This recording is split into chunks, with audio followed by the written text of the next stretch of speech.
जीवन में हर जगह आपको कठोरता मिलेगी, लेकिन यह आप पर निर्भर करता है कि जीवन के मूल्यों को समझने के लिए आप उनका सामना कैसे करते हैं।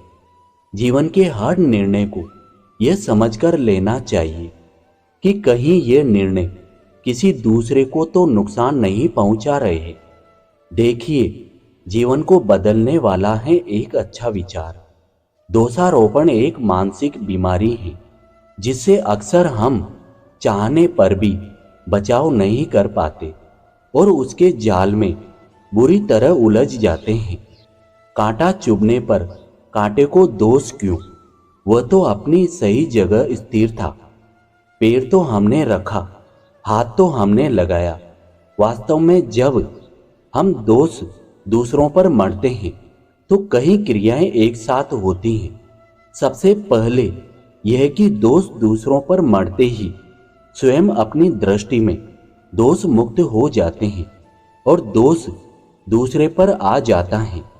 फिर जब दोषी सामने होता है तो हम फौरन स्वयं को सामने वाले से योग्य और श्रेष्ठ मान बैठते हैं।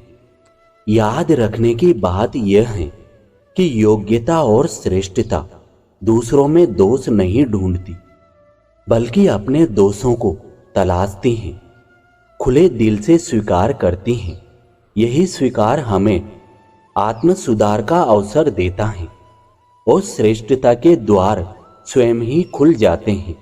दूसरों को या परिस्थितियों को दोष देना जिम्मेदारी नहीं लेने का एक आसान तरीका है कि एक महत्वपूर्ण बात यह है कि किसी को किसी चीज के लिए दोषी ठहराना नहीं है, बल्कि यह पता लगाना है कि त्रुटि का कारण क्या है।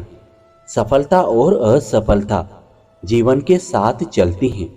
कुछ कामों को करने से यदि हमें सफलता मिलती है तो कुछ को करने से असफलता का स्वाद भी चखना पड़ता है।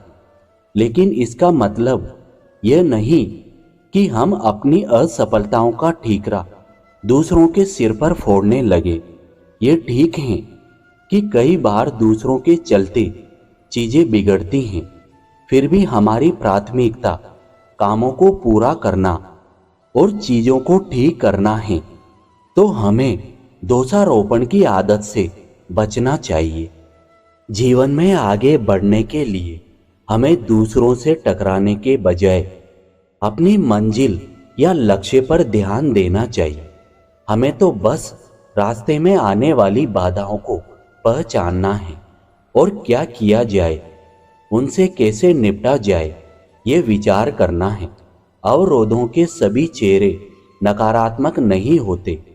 कुछ मामलों में तो वे हमारे शिक्षक होते हैं। जब आप पत्थर को दोष देना बंद कर देंगे तो चलना भी सीख जाएंगे। अगर हमें लगता है कि किसी का व्यवहार हमारे प्रति अनुचित है तो तुरंत ही इस निष्कर्ष पर नहीं पहुंच जाना चाहिए कि सारा दोष उसी का है। अपने आप पर भी विचार करना चाहिए। हर किसी को अपनी प्रशंसा प्यारी लगती है और व्यंग्य आलोचना सभी को अप्रिय।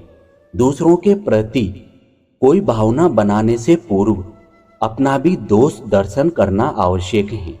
जब हम अपने को ही सर्वथा सही मानकर दूसरों को गलत मानते हैं तो सबसे बड़ी भूल करते हैं। इससे सच्चाई का पता नहीं चलता और विवाद बढ़ने लगता है। अपनी रुचि भिन्नता को ध्यान में रखते हुए दूसरों की इच्छा सहन करनी चाहिए। जब कभी ऐसी स्थिति आती है कि दूसरों की इच्छा के लिए हमें अपनी अभिरुचि का दमन करना पड़ जाता है, तब सामने वाले पर हमारी सद्भावना का सकारात्मक प्रभाव पड़ता है। वह हमारी इच्छाओं को प्राथमिकता देना प्रारंभ कर देता है। एक बार हमारे मन में यह बात बैठ जाए कि दोषी हम भी हो सकते हैं, तो मित्रों संबंधियों से होने वाले विवादों में अपने आप कमी आ जाती है। अब इन आखिरी शब्दों में आपको बहुत बहुत धन्यवाद देता हूँ। आशा करता हूँ कि इस वीडियो से आपको कुछ सीखने को मिला होगा तो आप अपने दोस्तों और रिश्तेदारों को लाइक शेयर जरूर करें और हमारे साथ बने रहने के लिए चैनल को सब्सक्राइब जरूर कीजिए। मिलते हैं अगले नए वीडियो के साथ। तब तक आप अपने स्वास्थ्य का ध्यान रखें। जय श्री कृष्णा।